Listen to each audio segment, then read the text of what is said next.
Hello, everybody, and welcome back to the Glory Glory Man United podcast. I'm your host, as always, Kyle Quinn, and join me tonight to analyse that dramatic ending against FC Copenhagen is Julio. I think the last time you were on the show was back in May, so it's been a little while. How's it going, mate? Yeah, not too bad. Obviously it's nice to finally be able to come on a day where we're both free. But yeah, I think given the circumstances for the game, I think it's quite a weird game to come back on for. So yeah, I'm happy to be back. Yeah, it's another one of those games that's been typical of United in recent seasons, where we've played really badly but come away with 3 points. So we have very mixed emotions about the whole thing. So it seems to be a night where United players are redeeming themselves, like Harry Maguire scoring the winner and Andre Onana saving a penalty with the last kick of the game from Henrik Larsson's son, of all people. Mm. Um, so, first of all, what did you make of Harry Maguire's goal? He took it well, didn't he? Because we've been very critical as United fans that he seems to get more goals for England than he does for United. But tonight he popped up with the winner. So what did you make of it? Yeah, I mean, since Maguire's come back in, I wouldn't say he's been excellent, like 10 out of 10 every week, but he's been quite solid. So obviously, given that the stick that and the criticism, which to a point justified. He's not been good enough for a couple of years.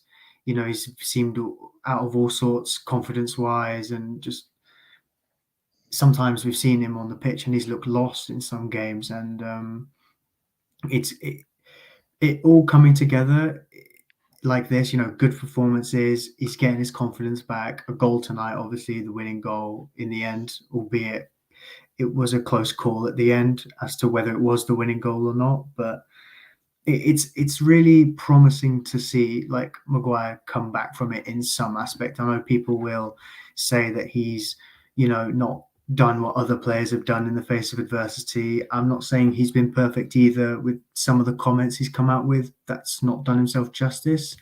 But I see a player who is trying to back himself publicly to the media who always antagonize him and criticize him no matter what happens. And to just it's really nice to see, obviously, like a player who's been under such scrutiny come back into the fold unexpectedly when it looked like he was close to leaving in the summer. It looks like he's not in the manager's plans, and then obviously he's been called upon because of injuries and all sorts of other issues in the United defense, and he took it really well. I'll give him that. um but it was a good ball in that played to his strengths, and he attacked it really well, and it's just really promising to see, and hope he can carry this on when called upon during the season. Wasn't it Ericsson who played the ball in for Maguire? Is that right? I think it Um, was Ericsson, yeah. Sometimes from a distance it can be hard to tell Ericsson and McTominay apart, because they both have the I same color hardly hair. think, no disrespect to McTominay, but I hardly think he can put in a ball that good. Yeah, it makes all the sense in the world that it was Ericsson. Yeah, McTominay probably didn't provide an assist as quality as that. But yeah, I agree with what you're saying. Maguire has been solid, I would say, in recent games that he's played, against Brentford at the weekend there, and again tonight. Now, solid without being spectacularly good. Um, Him and Varane seem to be formed a solid partnership tonight. They're going to have to be even better at the weekend, if we're going to have a chance of getting something from that game. But yeah, Maguire has come under so much criticism in the last couple of years. Some of it justified. Now the criticism is justified, not the abuse, obviously. No, of course Um, not. and he really did hit rock bottom there at one point, but I I have to admit that he's done what I thought that wouldn't happen. He's getting back to a bit of form again, and I didn't really see this coming. Not that I'm suddenly a massive Harry Maguire fan and think that he should be in United 11 every week, but I suppose I can be pleased for him as a person that he's managed to overcome adversity and put a few performances together for United and look like a competent defender again who can do well when he's called upon. With Martinez being injured at the moment, and Varane's always injured now and again, so he's always going to be needed, and we need him to be competent, and he's looking that way again. So that's definitely a positive. So another positive tonight was Andre Onana. Obviously, first time this season we've been able to talk about him in a positive light and give him praise. I've waited so long for this. Um, Now, obviously, the penalty save from Larsson's son was fantastic and got a great hand to it. Um, Although you would say it was goalkeeper's height, but even before that, he made a terrific save. Wh- I think that was in at the beginning of the second half. He was channeling his inner De Gea there with that save. I have to admit, it's probably the best save that he's made from open play in the United shirt so far. So, an all round a pretty solid performance. He played a beautiful ball at one point in the second half too. I can't remember who it was to, but yeah, we want to see more of that from him because that's what he was bought for, really. So yeah, definitely Onana's best night in the United shirt, wasn't it, Julio? Yeah, it was. I think if you ask any goalkeeper who's played at the top level, I think who's come into a new side almost, and it's a new environment for him for what he's been used to. And I think you ask him about the factors affecting him, you say confidence might be because he's made a couple of mistakes, maybe he's doubting himself a little bit potentially, but also not playing in front of not playing behind the two guys who he was expected to probably to play against every week because they're always injured, and because we're always seeing makeshift defensive partnerships. I think the lack of consistency can sometimes cause uncertainty, and it becomes an even bigger problem. I think that it was a good night for him. I will admit the penalty save. It was his height, but he still needed to get get a strong hand to that because I'm pretty sure De Gea has had penalties like that against him where he's got a hand to it, but it's gone in still. Like I'm not using this as an opportunity to bash De Gea. What I mean is the sense that like you still need a strong hand even if it is at the goalkeeper's height. So a fair play to Onana. I will admit that because of Maguire scoring, I just had a feeling that Onana would save that in the end. But it was. I know there was one really good save he pulled off where it was played by a cutback, which seems to be the common way that teams are attacking us this season. And when he pulled off a brilliant save, and I was really happy with that because I was worried that that was going to be a goal because of the nature of like take the Brighton game for example. They exposed us with the cutbacks beyond belief. But it was very encouraging. Now going on to the weekend with City, with the confidence that some of these players can have, it depends in what aspect because I don't know how we're going to set up. Are we going to be a bit more pragmatic? Are we going to try and play City at their own game?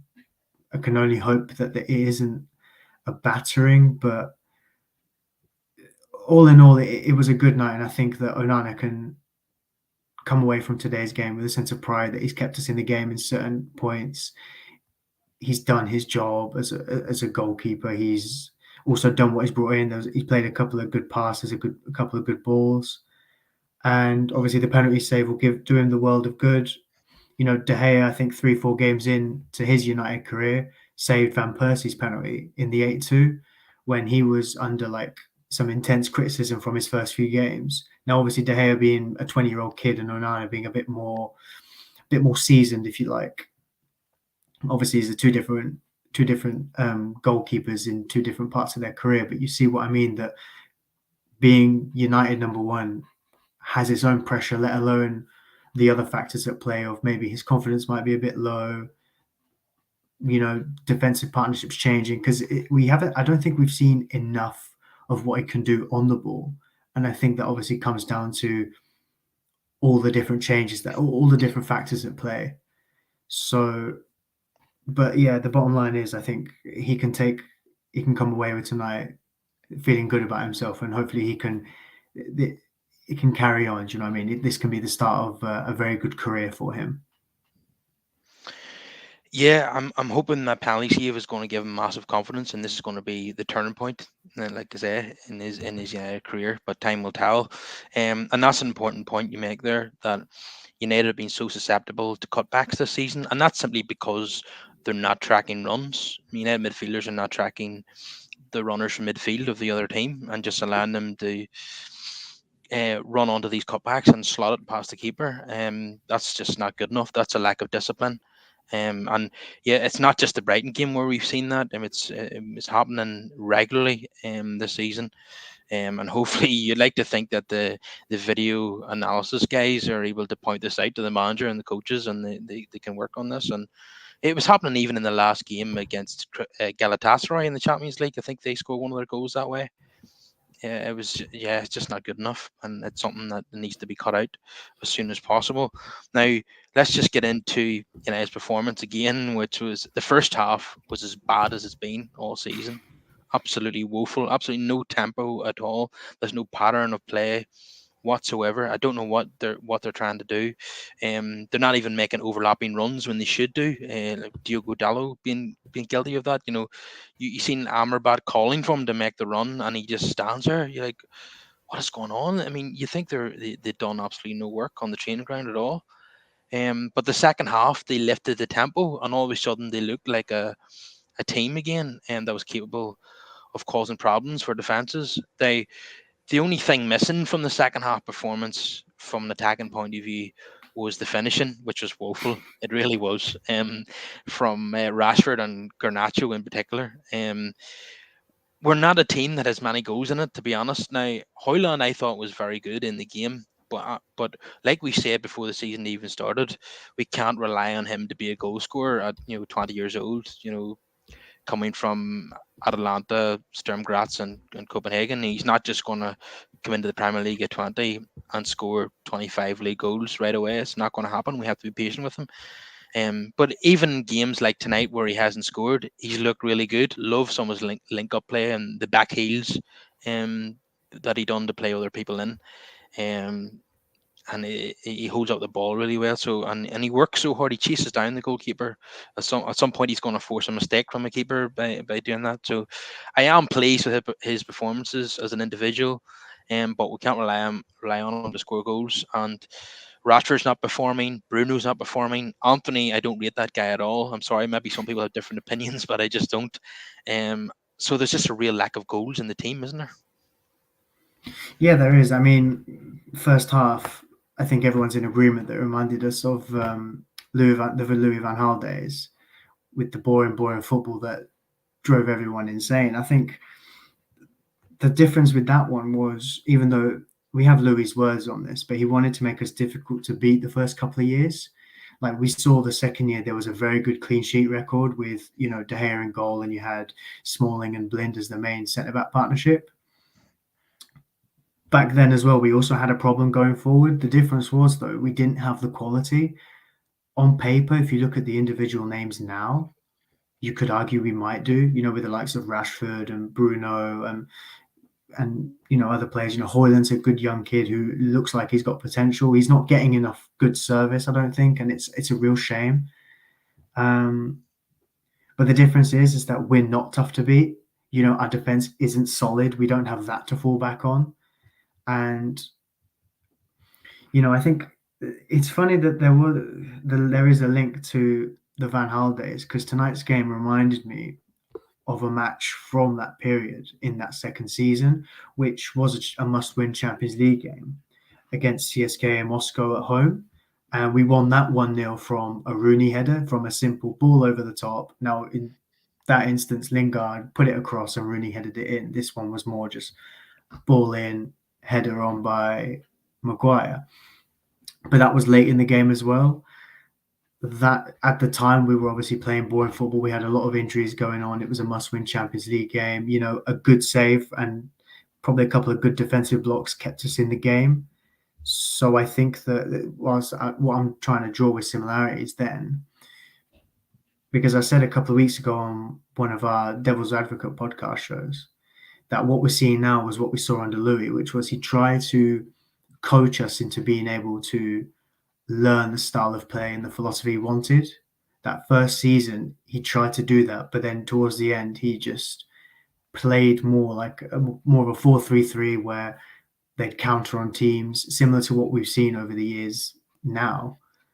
And what I said then was, whilst we're seeing similarities, we could finish seventh at the end of the season, but we could have a style of play by then. Like we could have already got a coach style of play then. It's a really weird thing, and I don't think we got enough of Ten Hag's style of play that he wants in his image last year, because towards the end of the season you could see that we were going into old habits, sit back and counter in some games, and I think that this really needs to be coached. And I think Ten Hag is trying, but I think not having all your players available and all the players you probably want, making it a bit more difficult. Now, obviously, like part of that is maybe down to the recruitment and also like the boardroom to be. That's an external issue. Take that away for now. These players should be coachable, and it's a worry that sometimes it looks like Ten Hag is taking training and he's not coaching them. That at least that's what the performances seem to be saying. I don't think that's true, but I think that I'm in the camp of, under Louis, we saw that he tried to do that, and then the results got so bad, and then towards the end of the season, we went on a run to fight to finish in the top four, but we just fell short against West Ham. Even though Louis won the cup, he still got sacked because Mourinho was in the market, and the board almost panicked, like, okay, we need to finish top four, we need trophies, etc., etc. And I feel like that I worry that the board would panic, at least with the Glazers still having some kind of influence. I think with the likes of I think Richard Arnold and John Murtaugh are probably sitting upstairs and they're thinking to themselves, they have faith in Ten Hag, and I think that they're going to give him the time necessary, which I think he needs, because we saw it with Arteta at Arsenal. His first 6 months, he played like a 3-4-3, was a bit more pragmatic, and they won an FA Cup on counter-attack transitional play, get it to Aubameyang and hope for the best. And then that first full season where they finished eighth again, it was very similar. They weren't, you saw what they were like, Aubameyang couldn't score like at all, it seemed, when he was like their main man the previous years. They were trying to implement the style of play, but with that year, they learned how to play what Arteta wanted. So even though they finished eighth at the end of the season, they had a style of play. You had Martinelli and Saka who already adapted to that. So any players that came in would slot perfectly into not a ready-made side, but a side that had the philosophy and the culture almost built. Like the foundations were set, the roots were there, and then it just built from that. And then we saw a top four challenging side, and then we saw now we're seeing a side who you could say challenged for the title last season, or you could say they're ready-made, set in the top four, because this season it looks like top four is getting locked off already. The bottom line is that we're in a chasm between how we've been used to playing for the last 10 years, because managers have had to adapt to what's there as opposed to what they want to do. And we're trapped in a chasm between that and what Ten Hag wants, and we're far away from that right now. With time to coach these players, with time to get rid of certain players that aren't good enough, to bring in the exact players with the footballing IQ and the footballing ability that he wants, we're just in that period. So it's a difficult thing to say, because we're saying it every week, because we're seeing this every week. And right now, it's like we were trying to coach one thing, and it's almost like these players can't coach for everything. It's like sometimes they try and coach themselves, they try and get coached for one thing, but they forget the basics of the other. Do you know what I mean? Like, take trying to play a high line with that defense. Sure, they're learning how to keep possession, maybe, but they're almost forgetting how to defend as a unit, how to be compact. So that's not saying they need to, low block, part the bus, etc. But these are the basics. These are the fundamentals of defense, of being a defender. So, with all this in mind, it's a really weird situation. We've seen it before. The fans didn't like it then, like with Louis van Gaal's football. So it's it's a really weird place. Do you know what I mean? I think there are some positives to take in terms of like individual players taking confidence in terms of the attacking outlet. You know, like it looks like Rashford, Garnacho, and other players. They're players who are either so short of confidence or they're trying too hard to be precise. Like Garnacho took that extra touch when he had his chance, almost to show himself, like, right, I've got the ball under control, then I can hit it. He didn't need that necessarily, that extra touch, because he ended up losing control of it. But you can see what I'm saying, where like Rashford's trying a lot of things, and when things aren't going well for Rashford, people are ready to jump on him to say like he's not trying for the team. For example, there's a lot of passes he's maybe not making.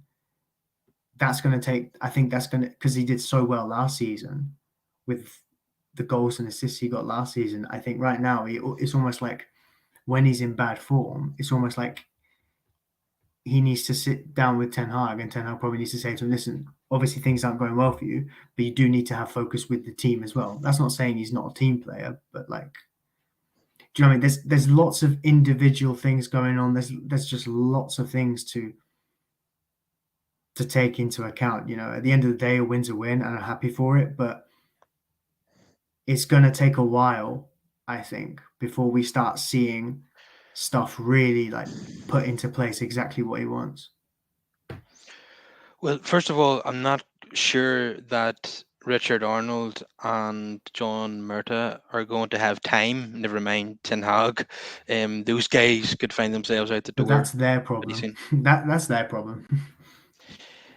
Yeah, but as well as them being removed, if indeed we're being told by all of the media basically that Ineos and Jim Radcliffe with his right hand man Sir Dave Brailsford is the if but first of all they're going to be running the football department, and then there's been follow up stories to that if Ten Hag doesn't turn it around, then they're going to look at Graham Potter. Let's form your own opinions on that one. I'm not sure that would be a good idea. I think I would rather stick with Ten Hag, to be honest with you, than replace him with Graham Potter. But that's just my opinion. The issue we got is any manager you put in this current side will look mediocre. You could put De Zerbi, who seems like the new guy on the block that everyone loves. I think even he'd look mediocre with some of these players. Yeah, but you've got to look at it that this is Ten Hag's team now. I think he signed an entire 11 now since he's come to the club. I don't think he signed a right back, but apart from that, he signed a player in every Yeah, position.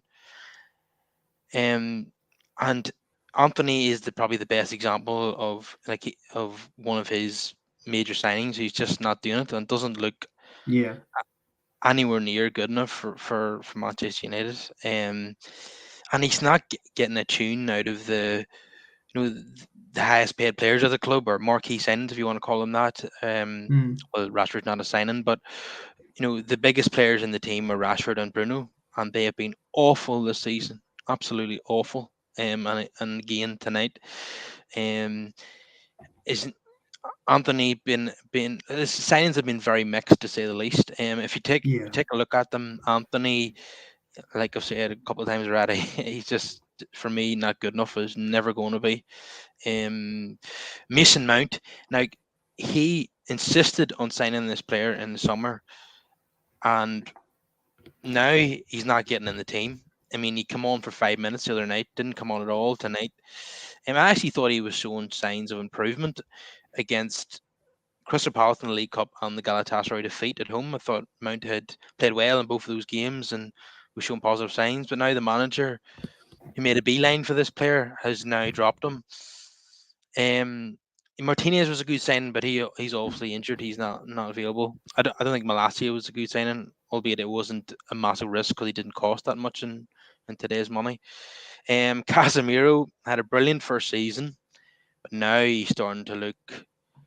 He, he's 31. He looks like a 35-year-old now at the moment. He's so off the pace. Um, uh, Hoyland, obviously a young player, probably not what we needed right now. I like the player and I think that he'll come good, but in reality, we needed a Harry Kane type player, and we're seeing that again in recent matches where we have no, we're so toothless up front, and we need goals, and we needed an experienced striker who was going to provide that, and we didn't get that. Onana, obviously, until tonight, has been a questionable signing by Ten Hag, and was not an improvement on David De Gea. So yeah, we can say that Ten Hag doesn't have the players, but he's contributing to that as well by some of the signings that he's made. Unfortunately, Yeah, of um, course. yeah, it's. What do you think that he's going to get? He's going to get the time to turn this around. Because the performances are really okay. We've won the last few games, not by the odd goal, but the performances don't fill me full of confidence in that we're playing Man City next. We're going to be coming up against better teams. Even if we play someone like Aston Villa, I think we'll be turned over. Liverpool will obviously beat us. That's the worry. You can get away with it against Sheffield United and Brentford and Copenhagen, but once you play somebody who's good, like we've seen against Brighton, Arsenal, Tottenham, and like I've said, Villa, Liverpool, City, um, they're just going to turn us over. So that's why you need performances as well as results. Otherwise, once you play somebody good, you're going to get beaten. And this United team is not filling me full of any confidence at the moment. Now, like we said earlier in the show, Maguire and Onana have turned it around to a certain extent. Now we need the manager to turn it around, and quickly. Yeah, 100%. I mean, listen, I completely agree with you. Ten Hag is not exempt from any criticism at all. The problem he's got is he's walked into a football club where the boardroom doesn't have the right people in place.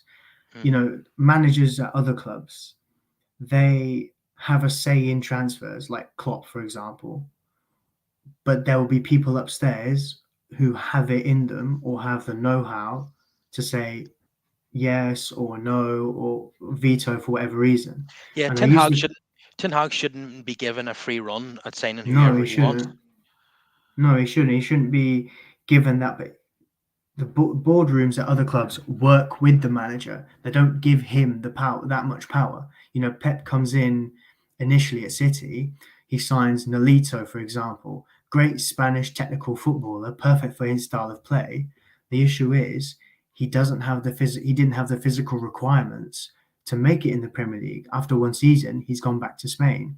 And from then, the City board learned from their mistake was okay, we want technical footballers, but we want really physical players as well. It's no coincidence that the three fullbacks City signed in that second summer were all technically good footballers, but they had pace, they had power, they were very competent, like physically as well as like ability wise on the ball.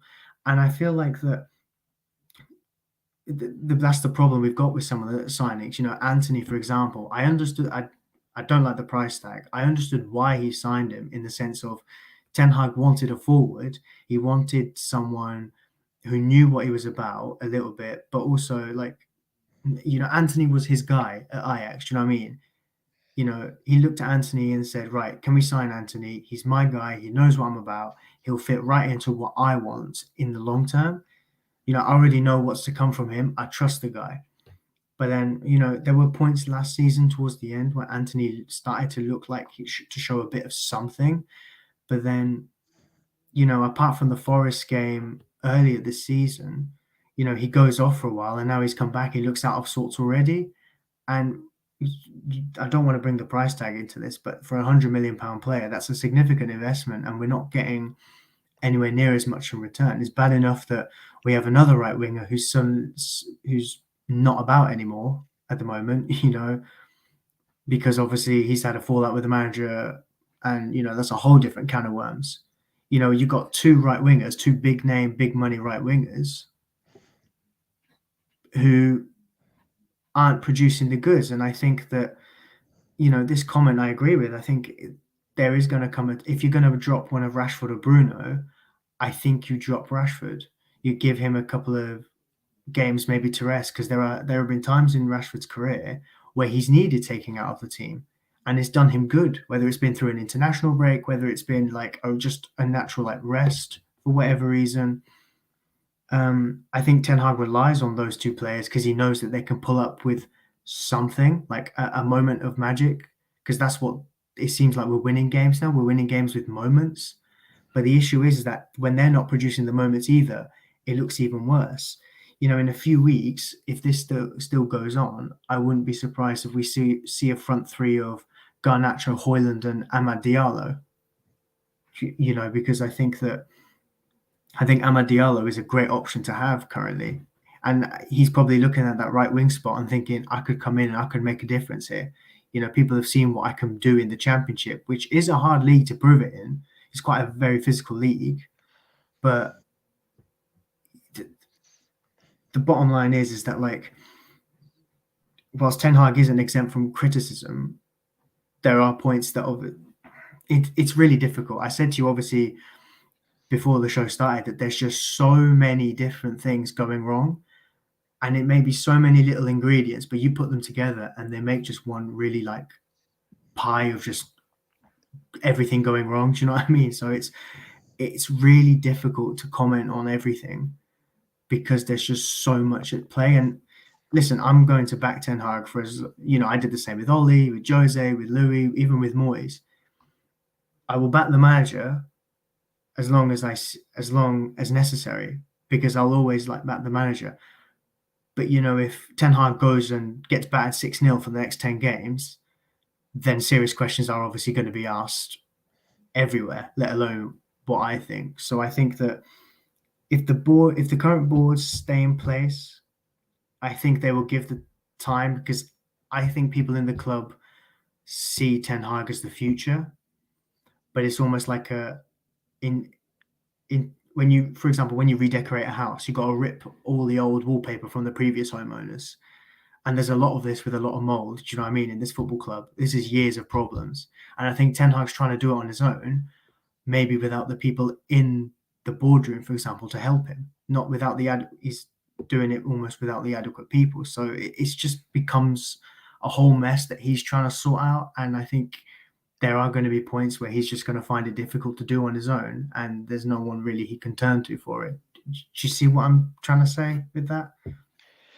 Yeah, there's an old saying that managers sometimes need saving from themselves, and that's why there should be a football director in place, a proper one, um, like Michael Edwards at Liverpool, is a or Edu at Arsenal. There needs to be a competent person in that role making decisions. Like one of the best examples of a football director doing his job and overruling the manager and it turning out to be a great decision is when Jurgen Klopp wanted to sign Julian Brandt as a winger Yeah, or an attacking player for Liverpool. And Michael Edwards, the director of football, said, Jurgen, forget about this guy. I can get someone better. He's called Mo Salah. I can get him from Roma. And Jurgen Klopp took that advice, and the rest is history. And that's probably what should have happened with Ten Hag when he said, "I want to sign Anthony. He was my guy at Ajax." You should have had a director of football there saying, "No, I can get someone better. Let's get this guy." Because Ten Hag was unable to recognize that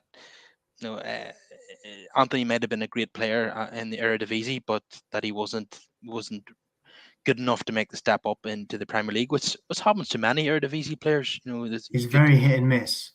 Like one week you can get your Ruud van Nistelrooy's, for example, but then the next week you can get your Afonso Alves or your Vincent Janssen. It is very hit and miss, especially in the forward department. The problem, if we had, say, Jim Ratcliffe comes in and we're led to believe he's going to do sporting decisions, it could well be that he may end up making like a whole committee with the Michael Edwards and the Paul Mitchells of the world and the Ralph Rangnicks of the world, and we have a whole boardroom, a whole like round table full of these best in class directors or whatever working. I know it's unrealistic to say all of them would take like a job all at the same time, but we need those kinds of people in the boardroom. If we had if we had it where, for example, Van der Sar as CEO at the top, and then you had Ralph Rangnick, for example, Michael Edwards, and Paul Mitchell, for example, above Ten Hag, that is a blueprint for success in terms of building football clubs. Because you've got three people, two of which already have a working relationship in different departments, and then you've got Michael Edwards, for example, who was very good with the business model of Liverpool, which wasn't let's spend loads of money like City or like United have in the last 10 years. It was very strategic in the sense of you're acquiring good value for money players, but then you're making money off selling players. Like you're making £130 million off Coutinho, and you're replacing him with three world-class players in Fabinho, Alisson, and Van Dijk. You're selling the likes of Dom Solanke for 20 million, Nico Williams for 20 million, unproven Premier League players going for ridiculous amounts of money, whereas Elanga's going for, I think, around half that, give or take. And Elanga's looking pretty good at Forest at the moment. So a lot of people is needed. I don't think Ten Hag is against having one. He had that at Ajax with Overmars. So there needs to be a working relationship there. You can't have Ten Hag doing everything on his own, because whilst I respect that he could probably take responsibility because it's his decision. At the same time, another board may have turned to him and gone, "We're not going to get you Onana. We're going to get you someone else. We're not going to get you Mason Mount. We're going to bring in someone else. We're not going to get you Højlund, a young striker that you want. We're going to get you maybe two players for value for money or something." I know that obviously, like, there's a hint of Glazonomics in there somewhere with saving money where you can, but there is also an element where it's strategic, which is what other clubs have done, and we Yeah. need that more than anything at the moment. Yeah, and rather than blowing our entire budget on three players and then having to make emergency loans at the end of the window, we should be spreading that money out a bit more and getting value for money. Signing five or six players for that money, and getting players that are actually worth the money as well. Yeah. So if indeed the reports are true and Ineos get an initial minority stake with a view to full ownership, and they get control of football operations immediately, I fully expect Ra- Ra- Radcliffe to appoint um, Dave Brailsford to start making changes. He is the sporting director at Ineos. He won't necessarily be United's sporting director, but he'll be making decisions with United as he does with Nice. So um, what he'll do is probably appoint a CEO, and like you mentioned Van der Sar there, and that would be a real PR coup for Ineos if they did that, as well as being a good appointment as well. And then director of football, Paul Mitchell, I could see that happening. I think both Michael Edwards and Paul Mitchell have been linked, but Paul Mitchell can see that happening. Number one, he lives in Monaco, where Jim Radcliffe lives as well, and it's not a very big place, so it'd be very easy for them to meet up and discuss it. I think he's wanted to get him before at Nice, I think. Also, also, yeah. Who else? Paul Mitchell is from Manchester as well. I think he's a United fan too. So, yeah, it makes massive sense, that one. I mean, he's But done a terrific. there's pedigree there as well. Yeah, It's I was just not going to get onto that. I was At going to say Tottenham and RB Leipzig and it's Monaco not and promoting from within. Like, okay, who lower down wants a job high up? Any takers? Because that seems like what we're getting at the moment. We're employing people like John Murta, for example, yeah, who was within the club in a and different role. yeah, Darren Fletcher, jobs for the boys. Yeah, it's just Mm. he, as a technical director. Yeah, we're always promoting from within when really we should be getting the best in class.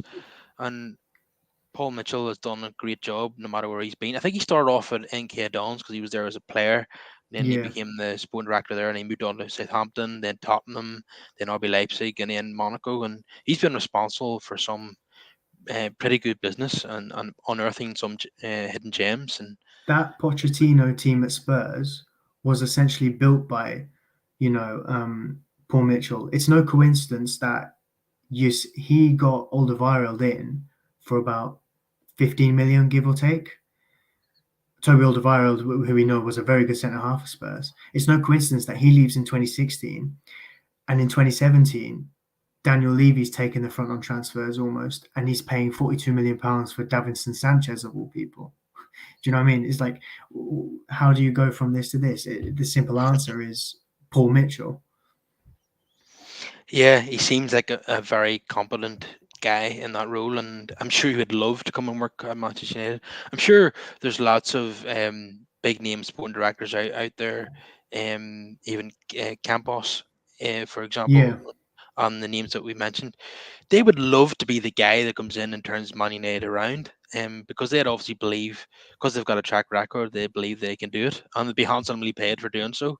So 100%. there'd be a big queue of people looking to be the director of football at United. They could get anyone they wanted in that role, and yet they choose not to.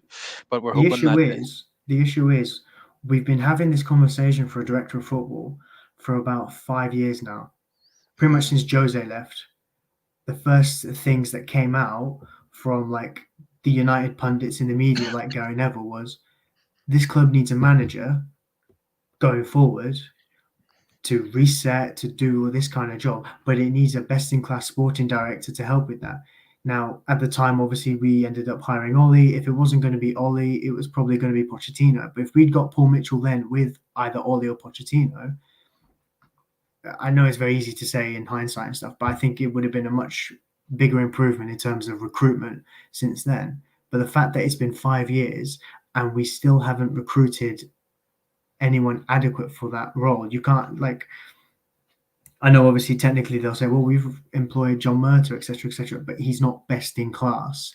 You need for a job as big as this, for a club as big as this, who have gone through a downfall almost as big as this. You need someone ready-made to come in to fix it. So I just find it ridiculous that it's still a conversation we're having. yeah. Well, the only reason why we're optimistic about this one again is because of the potential, you know, minority stake being bought by new people and them being in control of football operations. Because if that is indeed the case, then you'd expect them to make changes, and that's another thing. Whenever new owners or new shareholders come in, they tend to give the current manager a wee bit of time. But if he doesn't get results in that initial period, then they get rid of him and bring in their own man. Like new owners are always keen to bring in their own people, so the manager is under pressure right away. So whenever this gets ratified and announced that he's taken over as initial minority stake on in charge of football operations, as we expect, Ten Hag has to start getting results immediately. He cannot. At that point, he can't afford to lose games because we've seen it at every single club that new owners or new shareholders want to bring in their own man. We even seen it Yeah, at Birmingham. We even seen it with Tom Brady at Birmingham there. Um, like they yeah, were flying high. They're in the playoff spots. You sack John Eustace and bring in Wayne Rooney almost immediately. So there's a pattern for this type of thing in football. You just don't get it. Look at Manchester City. Mark Hughes. They gave him a few months and then he was turfed out for Roberto Mancini. Happened at Chelsea. Got rid of Tuchel. Brought in Graham Potter, a few other managers before the season was over. Yeah, it happens all around. New shareholders bring in their own man, and Ten Hag would be under pressure immediately if there was a change in who was controlling the football operation. So at the minute, he is getting results narrowly, but the performances are not improving. And that's the worry going into a game against Manchester City. And before we talk a wee bit more about that game, I'm just going to do some player ratings tonight, which are going to be very mixed, to say the least. So for the first time this season, Andrew Onana is probably going to get a high score. I think I'll give him an 8 out of 10 tonight for a brilliant save in open play, crucial penalty save at the end, and an all round solid performance. So 8 for him. Diogo Dallo very mixed again. I have to say. Wonderful goal at the weekend. Obviously, but even in that game though, he was poor. Yeah, Wan-Bissaka walks back into the team for me. Uh, Dallo, I would say a 5 out of 10. Varane and Maguire very solid tonight. That is good news heading into a derby at the weekend. I think that partnership now picked itself for that game, given how they played tonight. So I think Varane a 7, Maguire an 8 for getting the winning goal. Um, Regulon, not as I've seen him play better for United. but he's just coming Yeah, back. I think the yeah, fact that it was nice seeing a left back tonight in our team, but being hooked 60, 70 minutes in shows that he wasn't fully ready for a full match. So no. I think that I don't know how much of a worry that is going into the weekend, but you can hope that this will just help with his fitness a little bit and hope he can actually play at the weekend because, it's Manchester City. I'm not being funny. A makeshift defence against Manchester City, no matter how good the Mm, players are, even with the left back in place. But the fact is, we might see Lindelof playing at left back against this no. Manchester City team, and that's a worry. No, that cannot happen, or we will be torn apart within the first few minutes. Lindelof has been atrocious at left back in recent games, particularly against Brentford. He was responsible Yeah, for the opening goal. Yeah, so Regulon 5. Amrabat take hooked at half time. I thought he was very poor again, quite disappointing. So 4 for him. Um, McTominay giving away a penalty at the end again. 2 games in a row, he's giving away a penalty, despite being the hero in a couple of games there. So probably a 5 for McTominay. Bruno, just this is a common theme this season. He should be our best player. He should be dominating games like this, and he's just not doing it. So probably a 4 for Bruno, I'm afraid. A 4 for Rashford. Could have been so different if he'd have taken one of his chances. But yeah, he's only 1 goal so far this season. Not looking likely that he's going to get another 30. And not looking like he's going to be close to it really. Um, Anthony, I've been obviously very critical of him tonight, but he actually beat a man tonight, which was an improvement, and got us on the front foot. Um, but yeah, his end product just isn't there, and he's just too one dimensional. And actually has no pace. There's actually no point to him picking up the ball in the halfway line. He was dangerous for Ajax because he's picking the ball up in the final third. It doesn't happen often enough at United. He's picking the ball up too deep.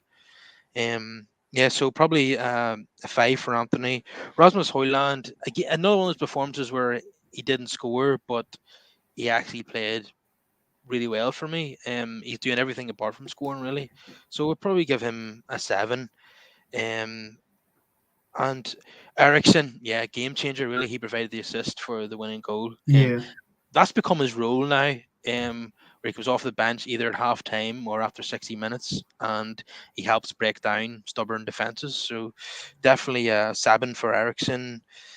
Garnacho, it's a difficult one this, because he you could say he did have an impact. He caused problems for their defense, but I mean, his finishing wasn't good. He had a couple of chances. That breakaway where he's 1-on-1 with the keeper, his touch let him down badly. And then he had another chance where it was, I think he should have scored. It was saved by the goalkeeper comfortably, and then McTominay, shanked one into the stands from the rebound. Um, yeah, Garnacho probably a 5 for his performance. And Anthony Martial, he came on far too late really to score him. To be honest, and I actually thought I've been saying this a lot recently that he's been doing okay coming off the bench, Martial. To be fair to him, like I did never thought I'd ever say that, but not given 2 minutes tonight. I have to, and Ten Hag. Um, actually, you have to go to Lindelof first. I forgot about Lindelof. I don't know. He was okay, I suppose. He seemed quite steady when he came into the game. I'll give Yeah, him that. But probably. I don't know how much of a low bar that is. Given no disrespect, it was Copenhagen. Yeah, he only played for 27 minutes, but it's probably his best performance at left back yet. But like you say, the bar is very, very low. So 6 for Lindelof. And Ten Hag, because we won the game, his substitutions contributed to that. I'll give him a 6. But overall, it was um, not a good performance at all. Um, Mason Mount now not even getting off the bench, and he had Ten Hag. This was the player he had to have in the summer. Now, I found it very strange because to me, he's either a number 10 or he plays out wide. Yet Ten Hag signed him to be a number 8, which is a role that he's never really played in his career. And now Ten Hag has dropped him. What do you make of that whole situation? I don't know. It seems in some of the games he's played, it seems like he's trying to.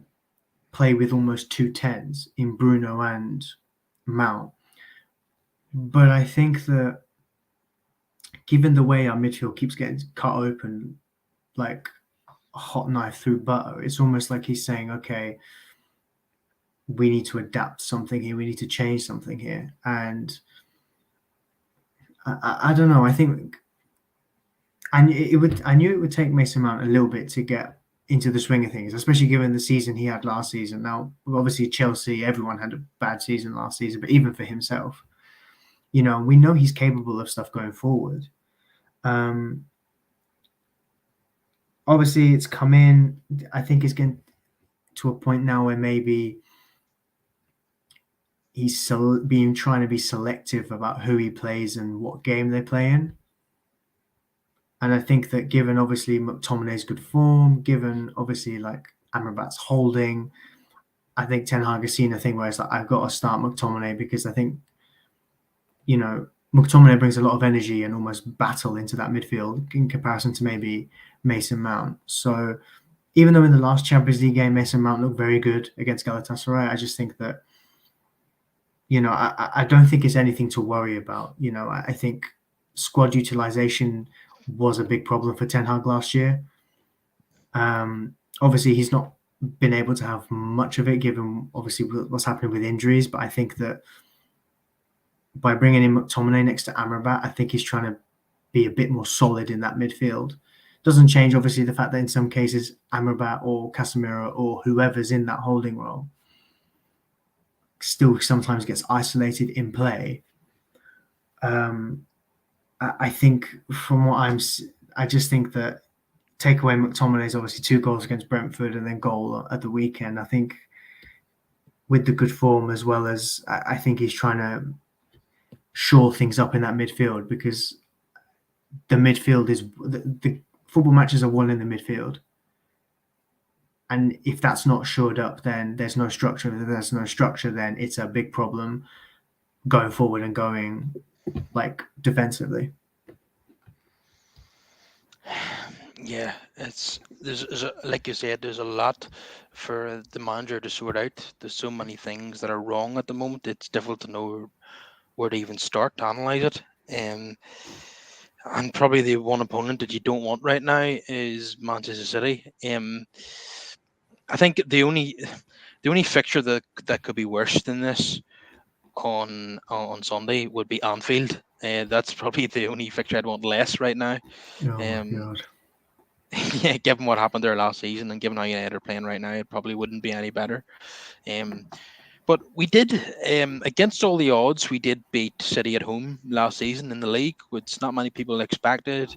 But I do think we were playing a lot better than this, than what we're playing right now. I think Fred played a crucial role in winning that game, and he's obviously not available anymore. I think we had the option of playing Luke Shaw at centre back in that game alongside Varane. Obviously, that's not not available to the manager. But it is positive that Varane and Maguire look good tonight in a partnership. I don't think they played together that many times, but they obviously going to have to pick themselves at the weekend. I don't see a scenario where Lindelof or Johnny Evans start in this game unless there's an injury, which could happen because Varane does get injured a lot. I was going to say, don't jinx it. That's more than likely to happen in the next few days. Yeah, touch wood. So, what changes would you make to the lineup for the City game? Can I be honest with you? I really don't know. What can I change? I don't want to put Eriksen. I wouldn't put Eriksen in that game. I just feel like he would be overrun in that midfield because that City midfield is a machine. Is Casemiro back for that game? Yeah, I think he is. Yeah. I think we're most likely going to see a Casemiro, Amrabat, and Bruno Fernandes midfield 3. But apart from that, it depends who's available. Do you know what I mean? Because there's so many players unavailable, and we don't know when certain players are coming back. If Wan-Bissaka was available, I'd say put him at right back, but that's not looking likely at the minute. No. I don't think there's much you could change. If I could change Anthony, I would, but You know, who do you play where? Do you play Rashford or Garnacho out of position, or do you play someone else? Who can you play someone else? Do you change formation? Do you go to a 4-4-2 with a diamond in midfield? I don't know. There isn't. It's not that there's not much I would change. It's that there's not much we can change. Do you know what I mean? Because it's not like you could take off Rashford maybe and put Garnacho from the start. It was something we saw effective. Garnacho coming off the bench is something we know is effective. Does he have the same effect when he starts all the time? Would he against City? I'm not particularly sure, to be honest. It's very difficult. Do you know what I mean? It's bar Garnacho, there isn't a lot off the bench. You know, Hannibal could come in. I think he'd be okay, but do you know what I mean? I think for a game like this, I think you'd want almost tried and tested in Casemiro and Amrabat. If they're both fit, if they're both available, you get them in the game, in the team. But it's really difficult to call, really. Yeah, I think the team that what the team that he will play and the team that I would select probably slightly different. Given the options available, I think what he'll go with is obviously Onana, Dallo, Varane, Maguire, Reguilon, Casemiro, Amrabat, as that would be the sensible, axis in midfield given the quality of the opponents. Then Bruno at number 10, and he'd probably play the same front three again of Rashford, Anthony, and Hoyland. Now, I would probably fit Garnacho in, to be honest with you. Whether you drop Rashford or Anthony, I would get him into the team. Yeah, I wouldn't be starting. I wouldn't. In an ideal world, I wouldn't be start. I don't think Rashford or Anthony should be in the team on merit. But you probably don't have the players available to drop both of them. He hasn't played Palestri for a while now, and That's a good point, yeah. when he started games, he hasn't really done it either. So what I would probably do is start Garnacho on the left and go with Rashford on the right. Because I think Rashford is probably more capable of a moment than what Anthony is.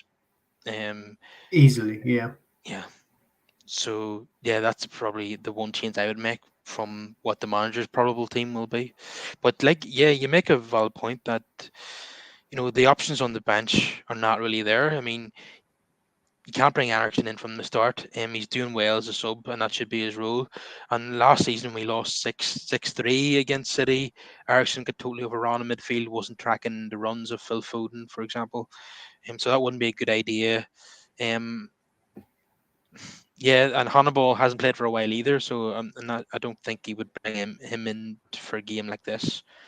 Um, yeah, so the options just aren't really there when you look at the bench. I mean, Martial is not likely to start him, is he?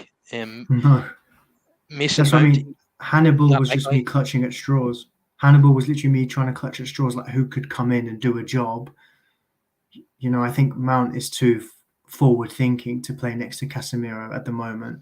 You know, maybe that would come with coaching, but like to make him adapt into more of an eight. But until then, you know, whether it's at the Etihad or it's at Anfield or even at Old Trafford against both Liverpool and City, playing a midfield three with Casemiro, Mount, and Bruno Fernandes is almost like midfield suicide. So Yeah, for Mason Mount to start this game, he would either have to be on the right or else Bruno would have to be dropped. It wouldn't make any sense for him to play alongside Casemiro against an opponent like unless there's a like four City. in midfield, which requires a formation change. Yeah, like the diamond he played against Brighton, that didn't really work, did Yeah, it? I mean, it fooled Brighton for about 20 minutes, and then they worked it out, and then and then we were snookered. yeah. um, yeah, I don't. He probably won't go for a formational change in this game. Yeah, so yeah, the only change I would make to the manager's probable 11 would be Garnacho for Anthony, but Anthony is a favorite of the manager. You think it kind of smacks of a situation where the manager has to make it work because he's his guy. He spent a lot of money on him. If Anthony fails, then Ten Hag is failed with his recruitment policy, so he's going to persist with him, I think, and hope that it works. But I'm not convinced that it will. But so finally, we'll just end the show on what's your prediction for Sunday then. I know it's hard to say that you think United is going to lose, but you might have to be honest in this case. Do you know what's crazy?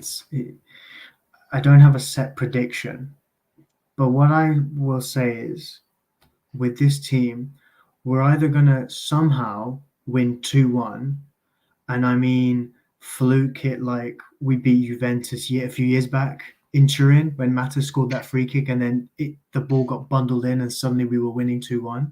So it'll either be that or we'll lose something ridiculous like 4-0. Yeah, yeah. I think we got incredibly lucky in this fixture last season with Bruno's goal, which is ruled onside because Rashford didn't touch the ball. Uh, but Rashford was definitely interfering with play. It's certainly anyone who didn't support United that day was extremely angry with the awarding of that goal. But obviously we'll take anything. We're not going to complain about it. But there was an element of fortune of winning that game as well, 2-1. So we will need the type of luck again. Yeah, I would quite agree. I think we'll either get absolutely smashed, or we'll fight and get a draw or a narrow win. It'll be one of the two. I don't think it'll be anything in between. Um, yeah. So I'll put out two predictions. Either we'll lose 4-0 or we're going to draw two each. I'm not sure which one it's going to be, but we'll hope for the latter. Um, yeah, difficult times at United at the moment. Obviously, with the we're obviously not going to get a full ownership change, in the immediate term anyway. And even the minority stake is yet to be ratified. We've obviously seen the death of our most iconic player um, this week, and the manager is under intense pressure with every game now. They're not performing well. They got results against mediocre opponents in the last three games, but they're seriously going to be tested at the weekend. But yeah, looking at how they celebrated Onana's penalty save, you can't say that their heart's not in it, because they were very, very emotional and they all crowded around Onana to hug him, and they were obviously pleased for him. So some people are saying they're not playing for the manager. I wouldn't go that far just yet, but there's definitely problems. Um, that the manager needs to sort out. They obviously this. I think that's an important point that you made earlier in the show, that we're in between two styles at the moment. I mean, I still think this squad is at their best when they're playing counter-attacking football, but the manager is trying to implement possession-based football, and it's not really working. I think he should just go back to play to the strengths of the squad, but he's obviously determined to implement the style of football that he wants to play. And I think that's why we've struggled so badly at the start of the season, because we're not playing the same style as last season, and the team is struggling as a result. I think that's definitely one of the factors at play anyway. Um, yeah, we're just hoping that the things can improve and we can add Yeah. performances to these results that we've got. It'd be a huge boost now. Any type of positive result on Sunday would be a huge boost of confidence to the whole squad. But yeah, it's going to be a tall order. I know City are not what they were last season. There's been a slight drop off, but and we are nowhere near what we were last season either. So I'm not really optimistic about it. But yeah, I think Nigel, who is a regular panelist on the show, will thank you for what you said earlier, that you believe at some point in the next few weeks, if things don't improve, that you can see a situation where Garnacho is on the left and Ahmad is on the right. Yeah. Nigel will absolutely love to see that. He's been calling for something like that for quite a while, because he's quite Yeah. cheesed off with the performances of Anthony, Rashford, and Bruno. So, yeah, I would certainly love to see that, and love to see Pellistri get more opportunities as well. And the manager might need to consider that again, because this players out there are just not. They be picked on reputation now and not on merit. I'm afraid, and I never like to see that. So be interesting to see if there's any major changes to the lineup at the weekend, but I doubt it. But thank you once again for your contribution, Julio. Julio, it's been great to have you on.